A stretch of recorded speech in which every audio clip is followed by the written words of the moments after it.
আকবর দা একটা কথা বলছেন, যদি কোনো পায় যদি 10টা ছাগল নিয়ে যদি ফার্ম আরম্ভ করে, আপনি কি ভাবেন নাকি যে একটা তার মানে খরচাপাতি সব কিছু দেওয়ার পিছনে একটা ভালো একটা উপার্জন থাকবে? আরামত হইব, কেউ না থাকবে। দশটা থাকলে ধরো 20টা পোয়ালি হবো, 20টা বছরত পোয়ালি? হবো 40টা।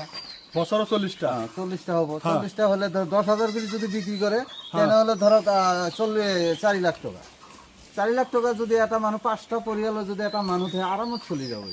কথাটা বুঝি পাচ্ছেন না? আরামত আকবর দা চলে এটুকু যাবে। কইছে, যদি আপনারা যদি ভালো কোয়ালিটির 10টা মান ছাগল যদি আপনার লগত তার ক্যাপাসিটি করে রাখিব পারে, বছৰত দিয়ে আছে 40টা পোৱালি, কাৰণ 6 মাহ মূৰে 7 মাহ মূৰে মূৰে ছাগলীয়ে পোৱালি দিয়ে, ঠিক আছে? আৰু সেই পোৱালি যেতিয়া নেকি ধৰকচোন আপোনালোকে বিক্ৰী কৰিব যে এটাকে পোৱালি আপোনালোকে প্ৰাইচ পাই যাব 10,000 টকাকৈ, তেনেহ'লে বছৰত হৈ 40টা পোৱালি 4 লাখ টকা। 4 লাখ টকাৰ পৰা হাৰ্ডলি 50,000 টকাৰ পৰা 60,000 বা লাখ টকাই খৰচ যাব। এনে 50,000 টাকা খরচা যাবো আর লাখ টকাই দিলোঁ, তথাপি 3 লাখ টকা এটা বেনিফিট থাকিব। তেনেহ'লে এটা চাওক, মিডিল ক্লাছ যিবিলাক ফেমিলি আছে আৰামছে চলি যাব, 3 লাখ টকা বছৰি এটা যদি আয় হৈ যায়,